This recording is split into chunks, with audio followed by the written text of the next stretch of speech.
있습니다. 6.25가 1950년 6월 25일에 새벽에 3시 반 정도에 북한이 남침을 해서 6.25가 일어났습니다. 이 6.25는 우리 당군 역사 이래 최대의 상처를 준 전쟁입니다. 그 어떤 전쟁도 6.25만큼 많은 사상자를 낸 전쟁이 없었어요. 당시 남한이 있는 사상자라 그러면 죽고 부상당한 자를 합해갖고 사상자라 합니다. 자, 죽고 부상당한 자는 남한이 약 130만 정도 된다고 해요. 그런데 이건 정확한 통계는 아닙니다. 보는 관점에서 또 다른 데에 있는데 대부분이 이제 이걸 동의를 해요. 그리고 북한이 얼마냐? 약 150만에서 160만 이 정도로 이야기를 해요. 죽고 부상당한 거죠. 합하면 약 280만, 290만이에요. 남북한 당시 인구가 북한이 약 1000만 정도 됐고 남한이 2000만 정도 됐습니다. 그러면 남한이 왜 그렇게 많으냐?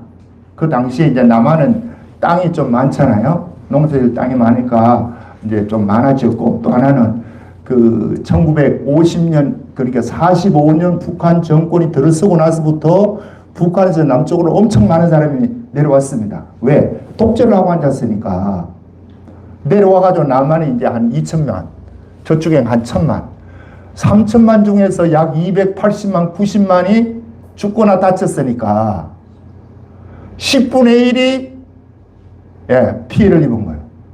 우리 교인들 여기 앉은 사람 중에 10명 중에 한 명이 뭐가 된 거예요, 그러면?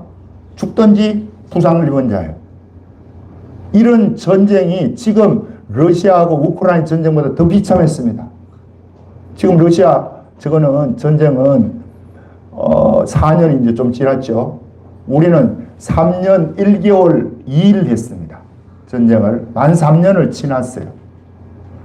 이 엄청난 전쟁의 피해를 입었는데 여기에 대한 평가를 어떻게 하냐?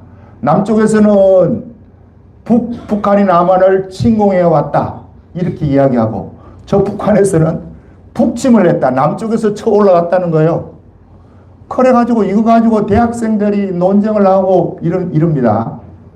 여러분, 그러면 이건 답이 딱 나온 거 아니냐고. 자, 당시에 군사력을 보면 이제 쉽게 알 수 있어요. 남한이 약 10만 명이었습니다. 북한이 19만 8천 명이라고 하는데 19만 8천면 20만이죠. 20만이야. 군사수가, 인구는 남한이 배가 많은데 군사수는 쳐내려올 때, 그때 전쟁이 났을 때 북한이 2배가 많았습니다. 그리고 남한에는요, 비행기가 연습하는 이게 그 조종, 그 연습하는 비행기, 이것만 한 20대 정도 있었어요. 북한에는 전투기를 얼마나 끌고 내려왔냐? 전투기가 212대, 211대를. 200대가 넘는 전투기를 끌고 와서 여기는 한 대도 없는데 전투기가. 그것이 다 2차 대전 때 소련이 독일하고 싸우면서 숙련된 미그 몇 기 이런 것들을 이제 끌고 내려온 거예요. 자, 이 게임이 되겠습니까? 여긴데다가 또 탱크는, 그 당시는 탱크가 이게 완전히 다 지상을 지배하는 거야. 그러니까 남쪽에서는 소총 쏴가지고 대포 쏴가지고 탱크를 부술 수도 없어. 이게 하도 좋았어, 그 탱크가 당시로는. 그게 242대였습니다. 이쪽에는 빵대 0 저쪽에는 242대. 게임이 되겠냐고. 그러면 이게 아이고 남한에서 저 북한을 침략해서 북침이라고 이야기하는 사람들이 논리가 서겠습니까? 순 거짓말하고 있고 억지 부리고 있는 거지. 남침입니다, 분명히. 동의하십니까? 네. 그런데 동의한다 그러니까 아멘 소리가 적네. 믿습니까? 해야 되는데. 자, 그런데 이제 묘한 사건이 일어납니다. 남침을 해서 북한을 3일 만에 점령을 했어요. 이것만 봐도 또 이게 분명히 남침이 맞지.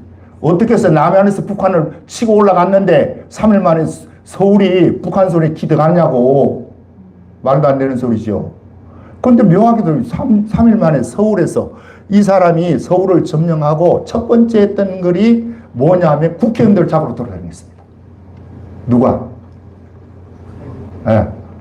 북한 군인들이 대한민국의 당시 국회의원들 집을 찾아가지고 잡으러 쫓아다녔어. 왜요? 그 사람들 잡아가지고 이 사람들이 우리는 김일성 장군, 김일성 주석을 대통령으로 섬깁니다. 만세! 뭐 이런 거 하려고 했는지 모르겠어. 그런데 한 사람도 안 잡혔어. 다 도망갔어요. 미꾸라지 같이. 잘한 거예요, 못한 거예요? 잘 도망갔지. 그리고 이들이 한 것이 뭐냐면 남한에 있는 저 반동 분자라고 하는 사람들을 색출해서 인민재판이라는 것을 벌여놓고 사람을 몽둥이로 때려서 죽창으로 찔러서 죽였어요. 그런들이. 그것도 지들이 총 쏴 죽이면 쉬운데 그거 안 하고 남한에 있는 사람들로 하여금 남한 사람을 죽이게 만들었다니까요. 그리고 이들이 하는 만행 중에가 그 당시 서울대 병원에 부상자들이 많이 있었는데 서울대 병원을 들어가서 병원을 난사를 해서 의사고 간호사고 부상병이고 또 일반 환자들도 많이 있었을 거 아니에요. 그날 죽은 사람 700에서 1000명이 죽었습니다. 이런 만행이 일어나고 그런데 이놈들이 이것만 하고 앉았지 밑쪽으로 안 내려온 거야. 만에 하나 그때 이런 짓거리를 안 하고 전쟁은 여러분 기세 싸움입니다. 기세가 오를 때에 계속해서 공격해야 점령하는 거지. 기세 오를 때 3일간 쉬고 있으면 이거 되겠어요? 그런데 그들이 쉬었어. 이유는 이제 조금 이따 내가 이야기하겠죠. 왜 쉬게 됐느냐? 그 뒤에 가면 이제 이 답이 나옵니다. 그러나 우리는 이 사건을 보면서 우리가 여러분과 내가 보는 관점이 달라야 돼요. 자, 보수적인 입장에서 보면 이거는 분명히 남침이고 저 김일성 죽일 놈이죠. 맞죠? 진보 쪽에서는. 좌파 쪽에서는 만색하지를 못할지라도 거기 이제 다양하겠지. 저것이. 자, 이런 눈으로 또 봐요. 그러면 보수 입장에서 보는 거와 좌파 입장에서 보는 것이 틀리고 한국 정부에서 우리 남한에서 보는 이 전쟁의 이름을 어떻게 정하느냐 보면 대충 알 수 있습니다. 북한은 6.25 전쟁을 뭐라고 이야기하느냐? 남조선 해방전쟁이라고 그래요. 그러면 남한은 보수 쪽에서는 뭐라고 이야기합니까? 한국전쟁이라고 그래요. 중국에서는 항미 원조전쟁. 항미란 말은 미국에 대항하고 저항하고 원조, 조선을 돕는 전쟁이다. 이름이 다르다는 이야기는 보는 관점에 따라서 이게 각각 틀린 거예요. 그러면 적어도 우리 기독교인들은 6.25를 어떤 관점으로 봐야 되겠냐 이거죠. 여러분 어떤 관점으로 봅니까? 우리 가운데 또 틀려요. 또 좌파 우파가 있기 때문에. 그래서 저는 그래서 생각하는 거야. 교회 안에 왜 좌파 우파 이거 가지고 정치적 성향 가지고 교인들 갈라뜨려. 그런데 이런 사람들은 죄송한 이야기하면 그거 가지고 싸우고 하면 주님은 마태복음 5장 22절에서 뭐라고 합니까? 지옥불에 들어간다는 거야. 새 언약에서는. 형제가 다 뜨고 싸우면 이 형제는 이거 혈육 형제를 말하는 게 아니에요. 예수 그리스도를 머리로 하고 있는 이 성도들이 한 형제 자매야. 여기서 네 형제끼리 싸우면 뭐 된다는 거예요? 지옥불에 간다는 거예요. 저 김 여사하고 나하고 찢고 뽑고 싸우고 이래가지고 계속 대립각을 세우면 둘 중에 하나는 지옥 가든지 둘 다 가든지 그러겠죠. 둘 다 들어가지는 못해요. 절대로. 무슨 말이 이거 아직 모르겠죠. 이거는 내가 차원 앞으로 이야기하고. 그러면 과연 이 6.25 이 전쟁 6.25 한국 전쟁이 우리에게는 적어도 믿는 사람들에게는 저주냐 축복이냐 질문을 해야 됩니다. 그러면 이제 보는 관점에 따라 사람이 좀 틀리겠죠. 자, 이것을 오늘 이 성경이 그 답을 주고 있습니다. 하나의 말씀이 답을 주고 있는데, 자, 오늘 본문 말씀 1절로 돌아오겠습니다. 시작. 그러므로 우리 주 예수 그리스도로 말미암아 하나님과 화평을 누리자. 자, 우리가 믿음으로 의롭다 하시면 믿음으로 의롭다함을 받는다는 영이 구원받는 걸 말합니다. 영이 구원을 받았으니 그럼 영은 구원 받았대요? 받을 것이라는 거예요? 받았다는 거야. 그런데 그 10절에 가서 봐요. 10절 봅니다. 시작. 곧 우리가 원수 됐을 때에 그의 아들의 죽으심으로 말미암아 하나님과 화목하게 되었은즉 화목하게 된 자로서 더욱 그의 살아나심으로 말미암아 구원을 받을 것입니다. 거기 10절에도 원수 되었을 때에 그의 아들 예수님이죠. 예수님으로 말미암아 하나님과 화목하게 되었은즉. 자, 이 화목하게 되었으니까 이건 뭐예요? 무슨 구원 받은 거예요? 영의 구원을 받은 겁니다. 화목하게 된 자로서 더욱 그의 살아나심으로 말미암아 구원을 받을 것입니다. 그러면 이 구원을 앞에는 받았다 하고 여기는 받을 것이라 구원이 그러면 다른 거죠. 앞에 거는 영의 구원을 이야기하고 뒤에 것은 우리의 혼, 여러분의 인격을 말하는 거야. 지정이가 좌판이 우판이 이렇게 하고 찢고 뽑고 싸우고 하는 이런 것들이 구원받아야 된다 이 말이에요. 주님은. 자, 이렇게 하고 거기에 3절 읽어봅니다. 다시 5장 3절 올라와서 시작. 다만 이뿐 아니라 우리가 환난 중에도 즐거워하느니 이는 환난을 인내를, 인내는 연단을, 연단은 소망을 이룬 줄 알미로다. 바울이 지금 구원받았다고 이야기하던 1절에서 1절 후반절에 그러므로 하나님과 뭘 누리자? 화평을 누리자. 그러면 지금 완전히 하나님과 화평한 관계에 있습니까? 화평하려고 과정에 있습니까? 과정에 있는 이게 혼의 구원이에요. 이루자. 이루는 방법에 있어서 뭐냐? 환난이 필요하다는 겁니다. 이뿐 아니라 우리가 환난 중에도 즐거워한다. 이 환난은 뭘 주기 때문에? 인내를 낳게 하고 인내는 연단을 이루고 연단은 소망을 이룬 줄 알기 때문에. 왜 환난을 이야기하겠습니까? 영의 구원을 받고 왜 혼의 구원을 바로 환난이라는 단어로 진행하고 있냐고요. 왜요? 환난 중에도 즐거워하느니. 환난 중에도 즐거워한대요.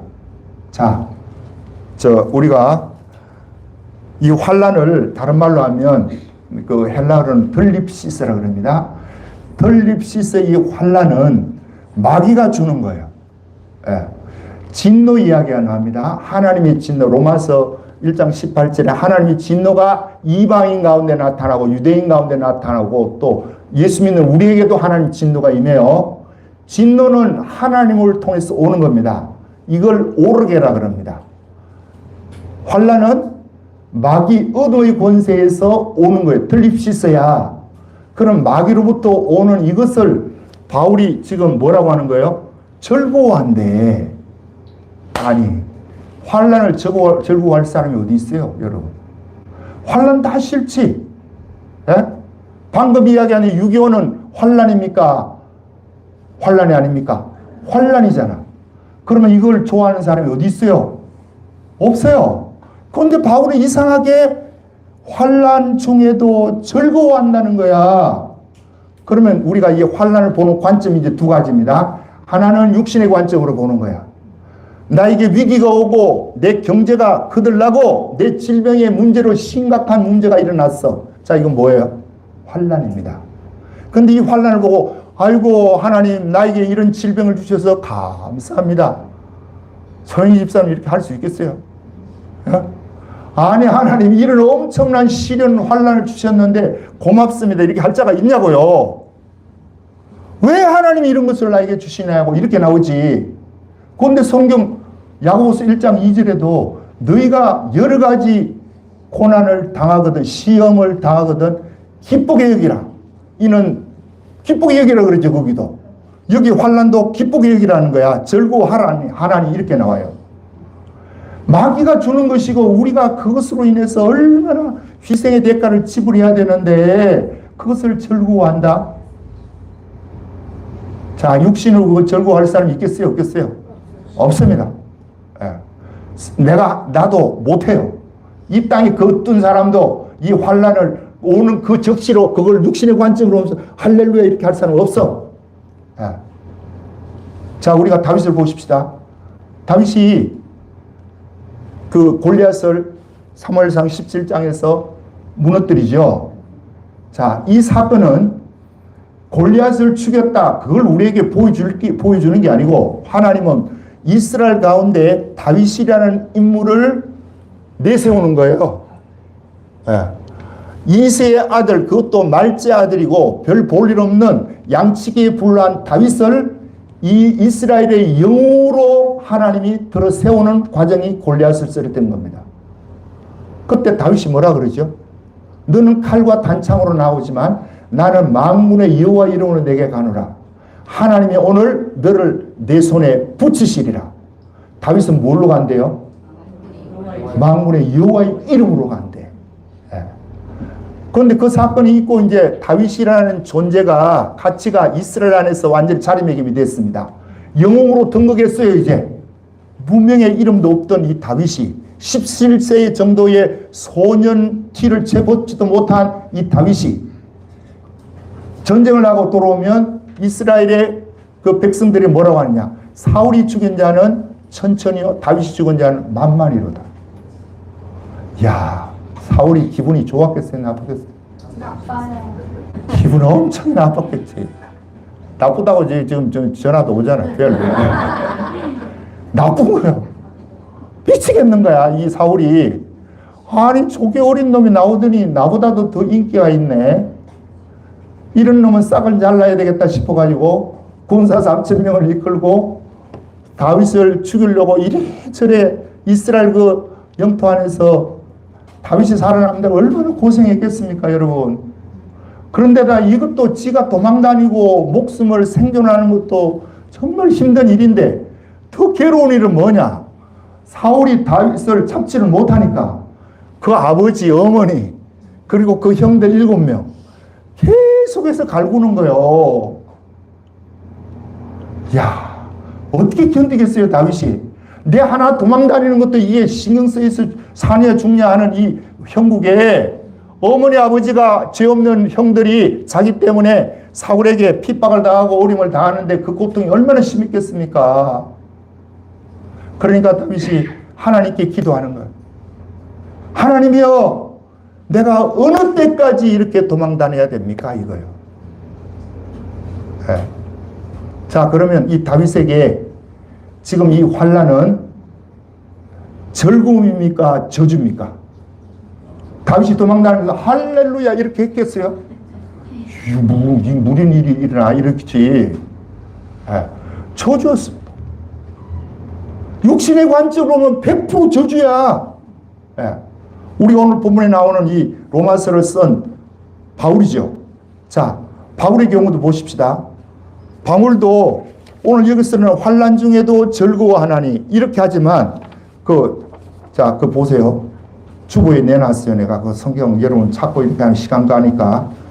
자, 거기에 4번 보겠습니다. 4번 고린도후서 1장 8절 다 같이 읽어봅니다. 시작. 형제들아, 우리가 아시아에서 당한 환난을 너희가 모르기를 원하지 아니하니 힘에 겹도록 심한 고난을 당하여 살 소망까지 끊어지고 우리는 우리 자신이 사형 선고를 받은 줄 알았으니. 와, 힘에 겹도록 심한 고난을 당하고 살 소망까지 끊어졌고 우리 자신이 생각해 사형 선고를 받은 건 줄 알았으니. 자, 이렇게 고백을 해요. 예. 이렇게 고백하는 그가 이런 이제 또 그 답에 그 뒤에 문제를 하죠. 이는 이렇게 사형 선고를 받고 살 소망이 끊어진 이유는 우리로 자기를 의지하지 말고 오직 죽은 자를 다시 살리시는 하나님만 의지하게 하심이라. 왜 그렇게 했다는 거예요, 하나님이? 바울을 싫어서? 아까 다윗도 싫어서 하나님이 그렇게 징계를 했다는 겁니까? 아니죠. 훈련적 차원의 사랑입니다. 그래서 우리는 바울 자신도 앞에 로마서에서 지금 환난 중에도 즐거워하나니 이 말은 육신의 관점으로 보면 즐거워할 수가 없어요. 무슨 관점으로 보니까? 영의 관점으로 보니까, 성경적 관점으로 보니까, 하나님의 이름의 관점으로 보니까 이것이 기쁨이다 이 말입니다. 그러니까 우리는 어떤 사건이나 어떤 문제나 또 성경이나 정치적인 어떤 상황을 볼 때 항상 두 모습으로 봐야 돼요. 하나는 육신의 관점으로 보고 하나는 영의 관점으로 봐야 돼요. 육신의 관점으로 보면 유교는 전혀 축복이 아닙니다, 여러분. 무슨 축복이요? 아까 이야기했듯이 사상자가 건 300만 명이 났는데 정말 저주 중에 이런 저주가 없죠. 그러나 영의 관점으로 보면요, 이게 축복이에요. 왜냐하면 바울도 아까서 이야기했고 다윗도 이야기를 하지만은, 자, 분명히 고통과 눈물이 즐거움이 될 수 없습니다. 그런데 뭘 깨달으면 하나님의 아가페 사랑을 깨달으며, 따라합니다. 하나님의 아가페 사랑을 깨달으면 환난이 축복으로 바뀌어집니다. 네. 성령 충만하다는 것은 다시 말하면 하나님의 사랑으로 충만하다는 거죠. 하나님의 사랑을 깨달은 오늘 그 본문에 나오죠. 보세요. 6절에 하나님의 사랑이 어떤가? 6절 시작. 우리가 아직 연약할 때의 기약대로 그리스도께서 경건하지 않는 자를 위하여 죽으셨도다. 자, 예수님이 우리를 위해 죽으셨는데 우리가 뭐 할 때요? 아무것도 모를 때, 연약하다는 말은 아무것도 모른다는 거야. 아무것도 모를 때에 기약대로, 약속대로, 구약에 기록된 약속대로 그리스도께서 경건하지 않는 자를 위하여 죽으셨다. 자, 8절 시작. 우리가 아직 죄인 됐을 때에 그리스도께서 우리를 위하여 죽으심으로 하나님께서 우리에 대한 자기의 사랑을 확정하셨느니라. 뭐 할 때 죽었대요? 죄인 됐을 때. 자, 10절에는 곧 우리가 원수 되었을 때에 그의 아들의 죽으심으로 말미암아 하나님과 화목하게 되었은지. 자, 하나님이 여러분과 내가 하나님과 원수 되었을 때 독생하신 아들 예수님을 보내주셔서 온 인류의 죄를 십자가 위에 걸머지고 올라가게 만드시고, 그분이 피를 흘려서 여러분의 죄값, 내 죄값을 100% 과거에 지었던 죄값도 현재에 짓고 있는 이 죄도 미래에 지을 죄까지 십자가에서 다 도말해 놓은 줄 믿습니다. 다 용서해 놓으셔. 그래서 이게 복음이야. 다 용서해 놨어요. 그러면 그것이 내가 가만히 있는데 다 나한테 적용되는 게 아니에요. 여러분 믿을 때 이것이 적용이 되는 거야. 내가 지었던, 내일 지을 죄, 지금 짓고 있는 죄도 있죠. 여러분 죄가 있어요, 없어요? 있어요, 없어요? 네. 아이고, 그럼 나는 있겠어요, 없겠어요? 있어요? 네. 없어요, 그래야지, 여러분. 근데 나는 있어요. 뭐가 있냐? 아이고, 내가 보니까 죄가 많은데 그 죄 중에 하나는 드라빔이 나에게 있는 거야. 드라빔이 뭐예요? 네? 라헬이 자기 외삼촌, 자기 아버지, 오빠지, 오빠. 예? 오빠는 뭐야? 아버지다. 아버지 드라빔을 훔쳐가지고 나왔잖아. 근데 야곱이 창세기 34장에 이제 환란을 당합니다. 그 환란은 할례를 받기 위해서 그 부족을 다 죽였어. 주위에 있는 부족을. 그러니까 나머지 부족들이 벌떼처럼 일어나고 야곱 가족을 다 죽이려고 그러는 거야. 절대절명의 위기 때에 하나님 말씀하는 거야. 너 지금 빨리 네가 네 형 예수를 피해서 도망가던 그곳에 와서 나에게 예배를 드리라는 거야. 여러분, 이 환난을 당할 때에 하나님 붙드시기를 주님의 이름으로 축복합니다. 붙들면 이름은 성리하는 거고, 안 붙들어요. 잘 내가 보니까 안 붙들어. 왜? 힘드니까. 여러분 금식이 힘들죠. 그렇죠? 그러면 금식을 좀 해야 되겠어요? 안 해야 되겠어요? 위기가 와서 내가 중내 사는데 하는데, 신용택 집사님 좀 죄송해요.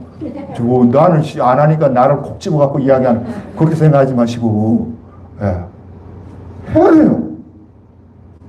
금식하는 게 더 힘듭니까? 내가 지금 위기당해서 이 위기에서 이 환란에서 함몰되는 것이 더 중요한 거예요? 어느 것이 중요한 거예요? 금식하는 게 훨씬 쉬워요. 그런데 이놈은 마귀 새끼가 다 꼬셔가지고요. 성도들을 어떻게 꼬시냐? 금식을 어떻게 하냐? 이거 이 시대에. 와. 여러분 해야 됩니다. 하면 하나님 만나요. 그래서 아까 전에도 바울이 이야기하잖아요. 그 고난 나올 때 사망 선고를 받은 것 같다. 또 뭐라고 이야기해요? 살 소망까지 끊어졌다 그러잖아. 이는 이렇게 하시는 하나님 이유가 뭐라는 거예요? 하나님만 전적으로 의존하기 위해서. 그러면 설교학교 왜 부흥이 안 되는 거예요? 김순영 원장님. 목사님이 기도를 안 해서 그렇죠. 맞아요. 기도를 안 해서 그래요. 내가 진짜 목숨 내놓고 금식하듯이 옛날에 하듯이 그렇게 하면 설교학교 되면 됩니다, 이거. 그건 왜 못하는데, 그러면. 알면서. 예. 그만한 믿음이 없는 거야, 내가. 예. 지금은 옛날 같이 또 젊지도 않고 하니까 하기도 힘들겠지만, 그만한 믿음이 부족한 거예요. 그러니까 하나님이 안 주어서 못 받는다. 그렇게 생각하면 안 된다고. 내가 하나님 앞에, 하나님은 나를, 이미도 여러분과 나를 연약할 때에, 죄인 되었을 때에, 하나님과 원수 되었을 때에, 우리 하나님의 사랑을 우리에게 부어주어서 하나님이 이런 분이다라는 것을 보여줬으면 우리는 또 그 하나님께 어떤 반응을 보여야 되겠어요? 어떤 리액션을 취해야 되겠냐고요. 자, 이 사랑을 깨달으면 어떻게 된다고요? 이 사랑을 깨닫고 받으면 환난은 저주가 아니라 절호입니다.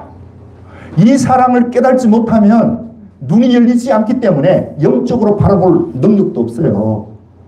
그런데 이 사랑을 깨달으면, 이 은혜를 받았으면 눈이 열리기 시작하고, 그 눈이 열리기 시작하는 건 뭐냐? 방금 이야기한 내가 지금 당하는 이 환난은 하나님이 주시는 축복이다, 이렇게 보는 거예요. 그것이 그 시편에 나와 있죠. 시편 119편 67절 수보에 나온 대로 읽어봅니다. 시작. 고난당하기 전에는 내가 그릇 행하였더니 이제는 주의 말씀을 지키나이다. 119편 71절도 고난당하는 것이 내게 유익이라 이로 말미암아 내가 주의 율례를 배우게 되었나이다. 할렐루야. 예. 그러면서 오늘 본문에서도 3절 4절에 뭐라고 합니까? 다만 이뿐 아니라 우리가 환난 중에도 즐거워하나니 환난은 인내를, 인내는 연단을, 연단은 소망을 이룬 줄 알미로다. 와, 이것이 하나님의 사랑입니다. 이 사랑을 깨달으면, 자, 그러면 유교도 이 관점에서 이제 보자고요. 아까 이야기했듯이, 자, 천혜를 와서 서울을 그렇게 쑥두밭을 만들고 3일 동안 그 사람이 있음으로 인해 가지고 김일성이가 밑으로 내려오지 않으므로 지금 대한민국이 존재하는 거예요. 요 3일이. 그때 그대로 내려왔다면 미군, 미 본토에서 오는 정예군이 오기 전에 벌써 저 낙동강 이남 부산까지 다 점령됐습니다. 여러분, 요 3일이 살린 거야. 그러면 그들은 왜 바보같이 여기 하나님이 개입한 줄 믿습니다. 우리는 하나님이 개입했는데, 하나님이 개입하면 아무 이유도 없이 그냥 거기서 먹고 놀자 판이 되는 거예요? 아니야. 하나님이 개입하는데 다 사람을 통해서 해요. 예. 왜 그랬냐? 작전 짤 때부터, 남침할 때부터 박헌영이가 그 밑에서 다 이런 것을 짰습니다. 그게 박헌영이 뭐라고 이야기하느냐 하면, 서울에 내려가서 서울만 우리가 완전히 정복하고 점령을 하면 저 밑에 있는 남로당들이 20만 명이 넘는데 이 사람들이 민중봉기를 일으켜서 김일성 추석 앞에 무릎을 꿇고 나라를 바칠 것입니다. 그런 거예요. 그러니까 3일간 기다린 거야. 봉기가 일어나도록. 근데 봉기가 안 일어나. 봉기가 안 일어나니까, 이거 왜 안 일어나지? 야, 너 뭐라 그랬어, 박헌영이 너? 봉기 일어나고 나만 서울만 점령하면 끝나지. 서울 점령했는데 지금 왜 이게 안 일어났냐? 그 3일을 기다리다가, 아이고, 이거 아니네? 그래가지고 밀고 내려왔어. 그러니까 아까도 이야기했더니 그들은 비행기도 있지, 탱크도 있지. 그러니까 그냥 바둑치세로 그냥 부산까지 밀어붙이면 끝장났어요. 그런데 그 일을 못하니까 우리 하나님이 누굴 써가지고?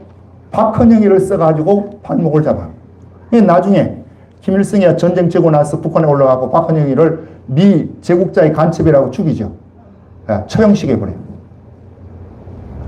여기에 누가 개입했다고요? 하나님이 개입하신다. 그리고 또 하나는 박헌영의 이제 입장에 보면, 분명히 20만이 되는 남로당원들이 있는데 이 사람들 왜 봉기를 안 했겠냐? 여기 또 하나님이 또 개입한 거야. 49년도에 이승만 대통령이 정권을 처음 했던 것이 48년 8월 15일입니다. 8월 15일 날 대통령이 되고 대한민국이 이제 적이 되고 1년 그때에 농림부 장관을 누굴 세웠냐? 조봉암 씨를 세웠어요. 조봉암이는 완전히 좌익이야. 간첩이었어요. 간첩이 아니고 좌익이고, 조봉암이는 공산주의자입니다. 100%. 근데 그 사람을 어디에 앉힌다? 농림부장. 그러니까 주위에 있는 사람이 난리 났겠죠. 저 공산주의자를 우리가 앉히면 어떻게 하냐. 그러나 이승만은 생각이 틀린 거야. 저놈이 공산주의든 민주주의든 간에 농지 계획을 하는 데는 적임자다. 이래 된 거예요. 그런데 어떻게 농지 계획을 했냐. 자, 북한은 이렇게 했습니다. 이 이야기는 내가 다 못해주기 시간이 다 갔어 벌써. 그래서 다음 주에 다시 그 유무상통했다는 성경 사도행전 지난번에 했던 4장이 끝나고 그 뒤에 5,000명이 예수님을 믿고 그때에 유무상통한 일이 일어났다고 해요. 42절부터 그 다음 주에 할 때 토지계획을 좀 더 이야기할 텐데요. 쉽게 말하면 이런 거예요. 북한에는 김일성이 돌아가지고 북한에 있는 지주들 땅을 다 뺏었습니다. 100% 뺏어가지고 농민들에게 나눠준 거야. 잘했죠? 잘한 거예요. 강제로 뺏는 것은 못했지만 나눠준 거는 잘한 거야. 자, 그런데 남한에서는 조봉암이가 어떻게 했냐. 이걸 강제적으로 뺏어갖고 하려고 하니까 이승만이가 그러면 안 된다 그래. 강제로 뺏으면 후유증이 심각하다. 돈 주고 사라. 그래가지고 거기에 정부에서 그 당시 이제 정부가 들어선 지 얼마 안 되니까 세금도 없고 돈이 없을 거 아닙니까? 그래서 지가 땅 지자에 가격을 매긴 지가 정권을 만들어가지고 줬어요. 요게 약속오음 대계야. 그거 가지고 그것을 이제 팔고 사고 할 수도 있었어요. 그래가지고 이 남한에 이것을 하는데 그들에게 지주들에게 그것도 헐값이죠. 싼 값에 그 땅을 정부에서 매입을 해서 나눠줄 때도 공짜로 안 나눠주고 어떻게 했냐. 30%를 내라 이거야. 당시에 소작이라는 말은 뭐냐면 자기 땅 가지고 자기가 농사 짓는 사람이 아니고 지주의 땅 많은 사람의 땅을 빌려가지고 농사 짓는 사람을 자작농이라 그래요. 자작농이 당시에 우리 대한민국의 85%가 자작농이었어. 15%만 자기 땅에 자기 농사 짓고 나머지는 다 빌려가지고 하는데 땅을 빌려서 농사를 지으면 당시에 50%를 내야 됐습니다. 야, 여기 김연희 목사님이 있어. 이 부자야. 내가 이제 농사를 지어요. 그러니까 땅을 좀 빌려달라고 그래서 그래 이제 1,000평 빌려줬네. 그러면 1,000평 빌린 그 땅에서 뭐 고구마 감자를 해서 하든지 뭐 또 벼를 심어가지고 쌀을 얻든지 무조건 반은 줘야 돼요. 그러면 농사 짓는 사람이 없으니까 농기계가 있겠어요? 없죠. 그리고 소 같은 거 옛날에는 소 없으면 밭도 논도 못 갈아. 그러면 그거 빌려야 되잖아 또. 그건 누가 가지고 있겠어요? 부자들이 가지고 있지. 지주가 가지고 있지. 그러면 지주들이 그거 돈 나중에 추수하면 주겠다고 하고 이렇게 하니까 실제로는 50%를 주고 저걸 하지만 60% 70%가 지주한테 가는 거야. 농사지어. 쌀 10가마니를 내가 수확을 거두었으면 내 거는 3가마니밖에 안 고 7가마니 저쪽으로 가야 되는 거야. 이게 얼마나 불공평합니까? 그런데 이걸 정부에서 사가지고 30%만 주라. 어디에? 정부에 내고 네가 나머지 70%는 네가 먹고 5년 동안 네가 이 땅을 네가 농사를 지으면 네 땅 줄게. 이래 된 거예요. 자, 그럼 북한에서 하는 무상으로 부자들에게 뺏어가지고 나누어줘가지고 40% 받았어요. 북한은. 예? 그런데 남한은 30%만 내면 돼. 자, 10% 차이가 나죠. 또 하나는 저 북한의 땅 40% 그거 가지고 있는 그 땅 지 땅이 아니야. 국가 땅이야. 예. 그럼 남한에는 5년만 농사 지으면 자기 땅이 돼. 그럼 어느 게 더 좋은 거예요? 남한 것이 훨씬 좋지. 북한이 그 처음에는 무상 분배를 한다 그러니까 북한 찬양하던 이 사람들이 조봉암 씨 또 이승만 대통령이 이 일을 딱 이루었고 딱 정리를 해놓은 게 언제? 49년도 끝날 때. 50년대 전쟁이 일어났을 때에는 내려와가지고 서울 점령하고 민중봉기 일어나기로 눈꼽아 기다렸는데 일어나겠어요? 안 일어나겠어요? 박정승 원장님. 아니 내 땅을 가지고 있는데 무슨 민중봉기를 해. 김일성 주석님 만세를 왜 해? 안 하는 거야. 그러니까 이게 폭소 같다 싶어가지고 김일성이 그때부터 내려오게 된 거야. 자, 그러니까 이때는 벌써 자, 그러면 여기서 뭐 전쟁 이야기 하려고 하는 게 아니고 하나님이 왜 이렇게 개입을 하시냐. 우리 생각에는 전쟁 없었으면 더 좋았을 걸 이렇게 생각하잖아. 그런데 생각해 보세요, 여러분. 전쟁 없었다면 여러분 대한민국은 벌써 공산화됐습니다. 1950년도에 6.25가 일어났는데 1년 뒤에만 일어나도요. 대한민국은 그냥 잡아먹혔어. 그래서 나는 이 6.25를 하나님께서 이 대한민국을 사랑하셔서 공산주의로부터 막을 수 있는 백신을 주었다. 그것이 6.25다라고 생각합니다. 우리가 코로나 왔을 때 백신 맞았죠? 그러니까 이것도 또 막 음모론에 백신 맞으면 뭐가 된다고 저 인터콥에서 또 그거 떠들고 돌아다녔어. 그래서 인터콥 내가 지금 가짜라 그러고 하는 거야. 나도 인터콥 갔다고 했지만 예. 그러면 여러분 보세요. 백신을 맞았기 때문에 코로나가 그 뒤에 걸렸어. 여러분도 걸리고 나도 걸리고 걸렸잖아. 걸리고 나니까 이제 완전히 진 거야. 예. 이 백신 그리고 이 코로나 안 걸렸으면요. 백신이 없었으면 일시적으로 전 국민에게 퍼져가고 하면 수천만 명이 죽었을 거예요. 세계적으로. 그러면 이 백신이 좋은 거예요? 나쁜 거예요? 좋은 거죠. 그리고 또 6.25가 그러면 나쁜 거예요? 좋은 거예요? 물으면 좋은 거예요. 자, 좌파 입장에서 보면 6.25가 공산화돼야 된다고 하는 사람들이야. 이런 사람들을 보면 6.25는 내가 지금 이야기하듯이 6.25는 축복이었습니다. 6.25는 하나님이 개입한 하나님께서 주신 백신이었습니다. 이렇게 하면 백신 좋아하고 앉았네. 네. 이렇게 봐요. 그러면 우파에서는 어떻게 보겠어요? 우파에서는 내가 이 이야기를 하면 축복했으면 그러면 야 이씨 어떻게 그게 축복이냐? 너 근 300만이 죽은 거 몰라? 네 입으로 이야기했잖아. 근데 그게 축복이야? 또 이렇게 봐, 이 우파도. 그러면 좌파도 싫어하고, 우파도 싫어하고. 그러면 나는 뭐 해야 되나? 예? 이영미 권사님 어떻게 해야 돼, 나는 그러면? 우파 해야 돼, 좌파 해야 돼요? 그래서 나는 예수파를 한다, 이거야. 예수파 해가지고, 이쪽에서 치든 저쪽에서 치든, 양쪽에서 치든 그것이 중요한 것이 아니고, 내가 주님 앞에 설 때 하나님이 나를 어떻게 판단할 것이냐. 이게 중요하다. 예. 여러분들 잘 생각하세요. 여러분 우파를 하든 좌파를 하든 간에 싸우고 찢고 뽑고 그런 걸 하지 말고 예. 자기 정치적인 소신을 갖는 것은 중요해요. 그러나 중요한 것은 이것이 하나님의 관점에서 이 내가 지금 하는 행동이 옳으냐 틀리냐 이걸 보라는 거예요. 진리의 관점에서 예수님이 뭐라고 합니까? 너희가 내 말에 거하면 참내 제자가 되고 진리를 알지니 진리가 너희를 자유케 하리라. 여러분 나를 자유케 하는 것은 뭐예요?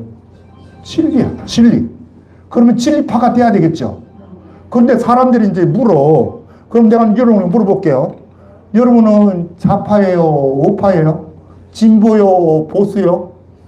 뭐요? 예? 예. 내가 예수파를 가니까 여러분 이제 따라하는 거고. 중도파입니다. 이렇게 대부분이.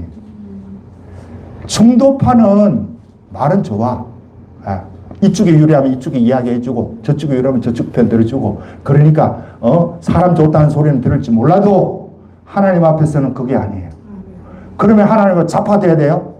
아니에요. 우파 돼야 돼요? 아니에요. 그럼 뭐가 돼야 되는데? 예수파 돼. 예수파. 진리파 되라고. 진리파 되는 사람은 이렇게 이야기합니다. 정광훈이 목사가 뭐고 막 이렇게 해요. 내가 그 이야기를 하면 나는 이제 여기는 내가 별로 안 하지만 새벽에는 내가 이런 이야기를 많이 해요. 그러면 욕을 하는 거야. 내가 설교학교를 하는데도 내가 이야기를 하거든. 정광훈 저거 죽은 이단이고 저거 따라가면 망합니다. 내가 이야기하니까 설교가 나온 사람이 나 들어오면 목사는 그 이야기 그냥 빼세요. 왜요? 여기 우파가 많아요. 이러더라고. 이런 우파가 많든 적든 그러면 나는 예수파인데 지들 비유 맞추면 주님 앞에는 나는 그 무슨 소리 들어야 되는데 정광훈 씨는 왜 이단이냐? 그 사람은요 성경을 뭐라고 하느냐 모세오경만 정경이고 나머지 그 뒤에 나오는 모세오경 신명기까지 그러고 여호수아부터 시작해서 쭉 저 계시록까지는 모세 오경을 설명하는 해설서입니다. 이렇게 이야기하고. 여러분, 성경이 그런 거예요. 예? 이게 글로 먹었고, 또 자기가 환상을 보고 계시를 보고 하나님이 이렇게 말씀했다 그러면 다 틀려요. 하나님을 거짓말쟁이로 만드는 그 사람이 뭘 따라가고 있어요. 그래서 예언하고 이런 거 하는데 하나라도 틀리면 그거 가짜라는 거예요. 나는 가짜입니다. 진짜 하나님이 틀릴 리가 없어요. 그런 하나님 이름 빌리 갖고 하지 말고 그냥 내 생각에는 이런 것 같습니다. 이거는 괜찮아. 근데 하나님이 기도해 봤더니 손명영 권사님, 하나님이 뭘 이렇게 보여주고 있는데 하나님이 이렇게 했으면 이렇게 하면 큰일 난다고요. 죄송해요. 또 그렇게 했다는 게 아니에요. 여기서 제발 좀 이게 똑바로 알고 예수 믿어야 된다. 그러면 내가 정광 목사를 이렇게 아니라고 이야기하면 여기 있는 여러분 중에 또 나 저거 할 사람이 있고, 그러면 내가 또 이제 좌파의 이야기를 또 내가 해. 자, 부정선거 하는데 이거 잘한 거예요? 못한 거예요? 나라가 디비전은 이야기예요. 이 부정선거는. 왜 4.19가 일어났습니까? 이승만이 왜 쫓겨나갔어요? 3.15 부정선거 때문에 쫓겨갔잖아. 그러면 이것을 대대적으로 해서 고쳐야 되겠습니까? 내비 두고 뭐 없다고 이렇게 입 막아야 되겠습니까? 다 드러났잖아 지금. 예. 그러면 어떻게 해야 돼요? 다 고쳐야지. 그러면 안 고치자는 사람, 자, 우파가 안 고치자가 하는 거야? 좌파가 안 고치자가 하는 거야? 그러면 나라가 망해도 괜찮다 이 말입니까? 예? 부정성이 있어도 괜찮다는 거예요? 아니잖아요. 그러면 여러분 중에 이제 마음이 불편한 사람이 있어. 그러면 그 사람은, 자, 내가 하나님 앞에서 불편해야 됩니까? 저 말에 불편해야 됩니까? 하나님 앞에서 불편하면 괜찮아. 그런데 정치적인 신념, 정치적인 경향에 의해서 기분이 나쁘다. 그러면 이거는 가짜야, 그 믿음은. 내가 이런 이야기 하면 표 얻는 설교예요, 표 잃는 설교예요. 양쪽에 다 잃래. 예. 그러니까 우리 교회 부흥 못 돼요. 될 수가 없어. 예. 다 양쪽 싫어하는 것만 하고 앉았는데 뭐가 되겠냐. 그러나 하나님 앞에 설 때는 그게 아니에요. 네. 여러분 어디 뭘 두고 삽니까? 내가 아까 그 성시 읽었죠. 우리가 뭐 한다고요? 아까 거기에 나온 거. 낙심하지 아니하노니 우리 겉사람은 날로 쇠지나 우리 속사람은 날로 새롭도다. 예. 그리고 그 뒤에 우리가 잠시 받는 환난에 경한 것이, 이 말이 중요합니다. 우리가 잠시 받는 환난에 경한 것이라는 거야. 내가 이야기하고 부정선거 이야기하고 정광 목사 이야기해갖고 우파 좌파 다 공격을 받아도 잠시 뭐 하는 거라고요? 환난에 경한 것이 지극히 크고 영원한 영광에 중한 것, 5가지를 이해하는. 지극히 크고 영원한 영광에 중한 것을 우리에게 이루게 합니다. 이게 뭡니까? 물으면 몰라요. 또 이게 부활입니다. 신령한 몸으로서의 부활이에요. 여러분, 나는 이 신령한 몸으로서의 부활을 이룰 수 있기를 주님으로 축복합니다. 네. 이게 예수 믿는 거예요. 그러면 좌파 우파 이런 이야기 교회에서 제발 하지 말고, 그리고 그런 이야기 하려면 충분한 근거를 가지고 이야기하고, 좌파기 때문에 그 이야기하고 우파기 때문에 그렇게 하지 말고 하나님 말씀에 비추는 게 이게 아니더라, 이렇게 나와야 돼요. 그러면 따라가면 돼. 그런데 그거는 제껴버리고 하나님은 그냥 온데간데도 없어. 그러니까 강화문 가면 완전히 미쳐서 날뛰고 앉았고, 서초동에 촛불 집회에 가면 예수 믿는 사람 미쳐 날뛰고 앉았고, 괜히 열이 날라 그러네. 내가 열 낼 일도 아니네. 하나님이요, 이 토지 계획을 통해서 또 3일간의 서울 머무는 사건으로 인해서 6.25 사변은 북한의 김일성의 생각대로 되지 않도록 하나님이 만드셨어요. 그래서 우리는 그 하나님을 찬양해요. 그 하나님의 위대하심을 믿기 때문에 그 하나님 파가 되자는 거예요. 예수파가 되시기를 주님을 축복합니다. 진리파가 돼야 돼요. 그럼 누가 묻고도 나는 중도예요, 그런 소리 하지 말고. 중도는 뭐 중도야, 중도는. 예. 중도는요, 간도 썰기도 없는 사람이 여기부터 저기부터 하는 거고, 나는 예수파가 되어서 내가 조금 이야기 하다가 좀 손해를 가더라도, 아까 이야기가 뭐예요? 잠시 받는 환난에 경한 것이 지극히 크고 영원한 영광에 중한 것을 이루게 하미니, 와. 그래서 내가 전도하러 나가가지고요. 누가 출세한 사람입니까? 묻는 거야. 누가 성공한 사람입니까? 묻는 거예요. 누가 성공한 사람이 출세한 사람이에요? 예수 잘 믿는 사람. 기도하겠습니다. 아버지, 6.25 주일을 맞이해서 좀 두서없이 이 말씀을 했습니다. 그러나 하나님의 진리의 말씀이 저들에게 진리로 들리게 도와주옵소서. 아버지, 그래서 야고보서 1장 2절 3절에서도 너희가 여러 가지 시험을 만나거든 온전히 기쁘게 여기라. 이는 너희 믿음의 시련이 인내를 만들어낸 줄 알미니라. 오늘 본 말씀에서도 환난은 인내를, 인내는 연단을, 연단은 소망을 이룬 줄 안다고 이야기를 합니다. 주여, 육신의 눈으로 보면 다 이런 것들이 아버지의 환난이 저주로 보이지만 하나님의 눈으로 보면 이 6.25는 분명히 우리 대한민국에 주신 공산화를 막는 백신이었습니다. 우리에게 축복이었습니다.